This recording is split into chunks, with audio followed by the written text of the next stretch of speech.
Comment créer un écosystème digital automatisable grâce au contenu sur les réseaux sociaux? C'est ce qu'on va voir en 3 points. Premier point, trouver une plateforme de test avec laquelle vous êtes à l'aise et sur laquelle vous pouvez tester massivement.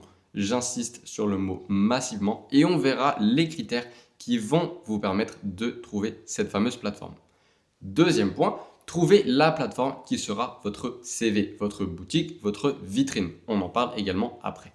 Troisième point qui est important, une fois que vous aurez balisé ces deux premiers choix, c'est-à-dire la plateforme de test et la plateforme de CV, on va utiliser un système Mother-Slave cross-platform afin d'optimiser et amplifier toutes les actions que vous allez pouvoir réaliser sur votre écosystème digital afin de ramener plus de conversions, plus de ventes, plus de leads, etc. En fait, optimiser les résultats de votre business de manière générale. En ce qui concerne le point numéro 1, c'est-à-dire trouver la plateforme de test avec laquelle on est à l'aise. Pourquoi il faut être à l'aise avec cette plateforme? Déjà, il faut utiliser une plateforme qui va vous permettre de limiter au maximum la friction que vous avez vis-à-vis de la création de contenu. Il y a 3 types de création de contenu. La création de contenu vidéo, la création de contenu textuel et la création de contenu audio. Donc pour l'audio, c'est très simple, c'est juste le podcast. Vous vous posez derrière un micro et vous utilisez ce canal audio pour transmettre votre message. Deuxième type de création de contenu, le contenu textuel. Donc là, ça va être les mails, les posts LinkedIn, les threads Twitter X, thread aussi, l'application. Et il y a un petit peu de Facebook. Ensuite, le contenu vidéo. Donc il y a deux types de contenu vidéo. Le long form content, aussi appelé contenu horizontal, format horizontal. Et il y a le short form content, donc tout ce qui est contenu vertical. Donc le long form content, ça va être utile pour créer de la connexion et de la confiance avec l'audience. Donc typiquement, ça va être des sujets qui sont deep dans votre domaine d'expertise afin de créer de la légitimité sur votre domaine de compétences et également de la confiance puisque on voit que vous savez de quoi vous parlez. Ensuite, si on a une stratégie tofu, mofu, bofu, donc top of funnel, middle of funnel, bottom of funnel, le contenu vertical va être là pour créer du contenu tofu et un petit peu mofu. Typiquement, sur TikTok, on va utiliser que du tofu pour attirer de l'attention, qu'on va ensuite rediriger vers une plateforme annexe. Généralement, c'est Instagram parce qu'on peut créer des conversations sur Instagram. Et Instagram, ça va être un peu de tofu et un peu de mofu. Et ensuite, si vraiment on veut être un puriste, on redirige, on refiltre encore une fois ce trafic vers YouTube, là où on va faire du contenu mofu et bofu qui vont permettre de créer énormément de confiance avec l'audience, ce qui va faciliter tous les processus suivants, c'est-à-dire les processus d'opt-in et les processus de réserver un appel pour en fait être closé ou alors directement un passage à l'action. Donc ça, c'était pour la première partie de trouver la plateforme de test. Donc là, vous avez trouvé le format avec lequel vous êtes à l'aise pour poster sur la plateforme.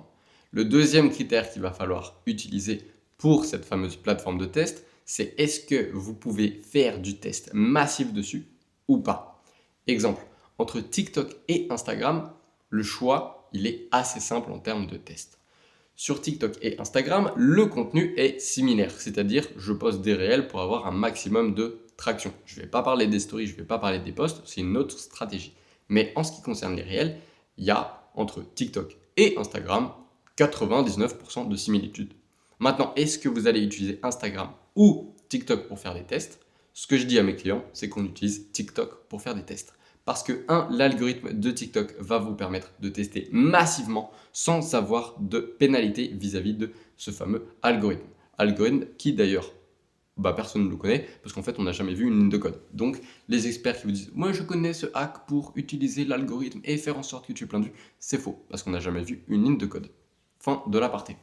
Donc en ce qui concerne les plateformes de test, on va utiliser TikTok parce que vous pouvez tester massivement, c'est-à-dire publier massivement sur TikTok sans avoir de problème vis-à-vis de l'algorithme. Parce que TikTok, admettons, vous postez 20 vidéos par jour, au maximum sur Insta, 2-3 réels par jour maximum. Et ensuite, vous avez des petites restrictions vis-à-vis de l'algorithme. Donc, ce n'est pas des tests massifs, même si 20, c'est un petit peu des tests à outrance. Mais si vous avez la puissance de feu, allez-y. Ensuite, deuxième point, TikTok, ça va pas être une audience qui est très qualifiée. Donc si vous faites des tests, si vous avez des vidéos qui flopent, c'est pas grave.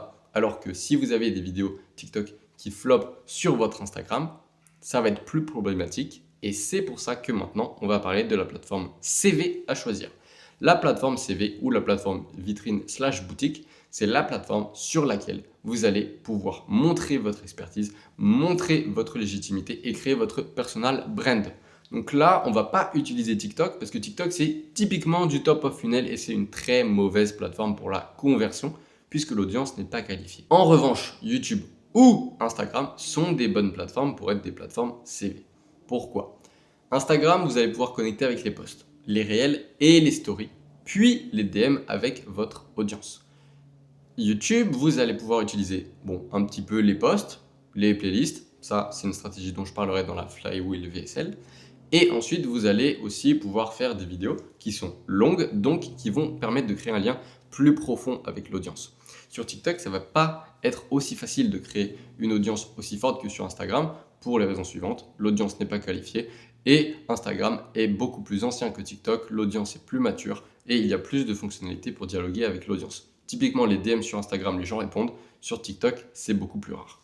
Donc, votre plateforme CV/boutique/vitrine, ça va être la plateforme sur laquelle vous allez construire un maximum de légitimité vis-à-vis de votre audience. Vous allez montrer que vous êtes compétent dans votre domaine d'expertise. Les gens vont vous reconnaître et ensuite vont être à même de passer à l'action vis-à-vis de votre accompagnement, de votre produit/service, puisqu'ils savent ce que vous faites, ils savent que vous êtes compétent et ils savent comment vous contacter.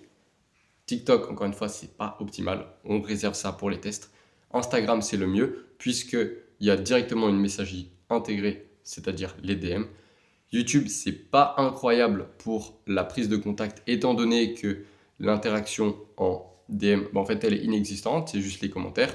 En revanche, si vous utilisez un système Flywheel VSL sur YouTube, là, vous allez avoir beaucoup de résultats puisque vous allez jouer selon les règles de YouTube. Ensuite, vous allez rediriger tout ce trafic qui est généré grâce à votre Flywheel VSL sur une landing page. Vous allez récupérer les contacts et ensuite, vous allez pouvoir nurturer ou directement faire passer à l'action votre audience avec vos séquences mail ou avec autre chose. Ça, je ne suis pas dans votre business, donc je ne sais pas encore comment vous faites pour faire que les gens qui sont intéressés deviennent clients.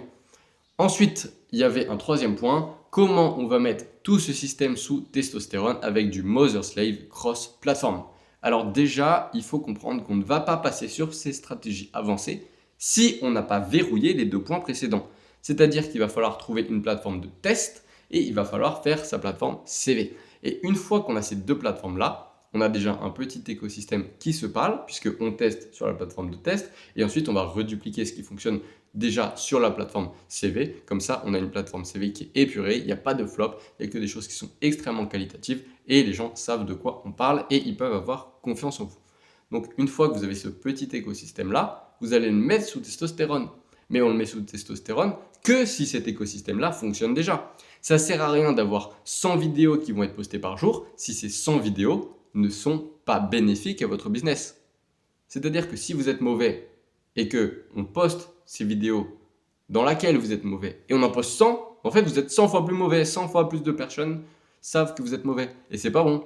Donc on va déjà verrouiller cet écosystème-là, faire en sorte qu'il fonctionne et ensuite on le met sous testostérone avec du contenu cross-platform Mother Slave.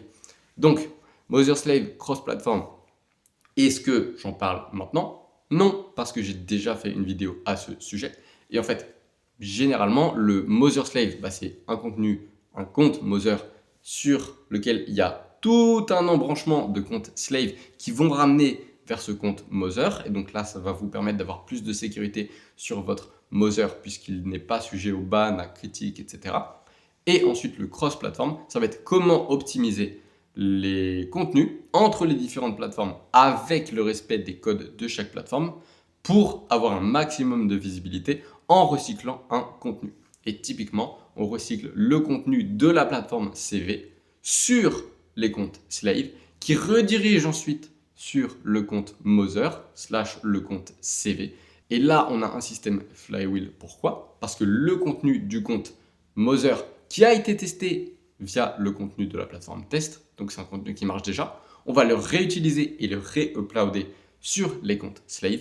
Ces comptes Slave vont générer de la vue qui vont rediriger ensuite vers le compte Moser. Et donc là, vous avez une flywheel puisque le compte test vous permet de savoir quels sont les outliers et non outliers. Donc outliers, les vidéos qui performent beaucoup plus par rapport à la moyenne. Ces outliers, vous les mettez sur le compte Moser.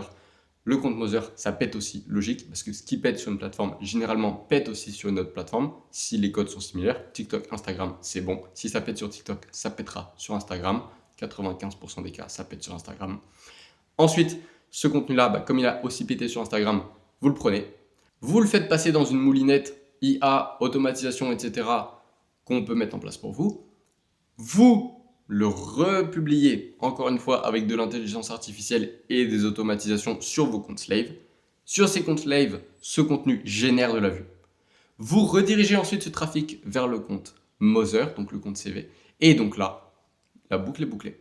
Le contenu là, il est republié là. L'attention là, elle est redirigée là. Et c'est bon. Et en fait, avec ce système-là, vous avez quelque chose qui est automatisable, duplicable à l'infini. Vous pouvez faire de l'argent en dormant puisque le contenu travaille pour vous. Vous recyclez au maximum votre énergie et vos contenus parce qu'à partir du contenu test qui est réutilisé sur le contenu Moser et qui est ensuite redupliqué sur les comptes Slave, vous voyez qu'au final, vous avez créé une pièce de contenu ici que vous avez testé, parce que A/B test, c'est toujours intéressant, on en parlera plus tard. Vous l'avez testé là sur le contenu Moser, donc vous avez créé une vidéo, deux vidéos, et ensuite cette vidéo-là, on la réutilise et on la poste 100 fois sur les comptes Slave. Sauf que ça, c'est une moulinette d'intelligence artificielle et d'automatisation qui fait ça, donc vous n'avez pas besoin d'intervenir. Donc en gros, voilà comment créer un écosystème digital qui va être boosté avec les automatisations et l'intelligence artificielle et aussi une bonne direction artistique et une bonne stratégie de contenu, parce que ça ne sert à rien de dupliquer quelque chose qui ne fonctionne pas. Mais si vous faites ça, vous avez un système qui va vous permettre de créer de la visibilité en dormant et donc générer des ventes en dormant si vous avez ensuite tout le reste de votre funnel qui est optimisé pour aller chercher vos objectifs.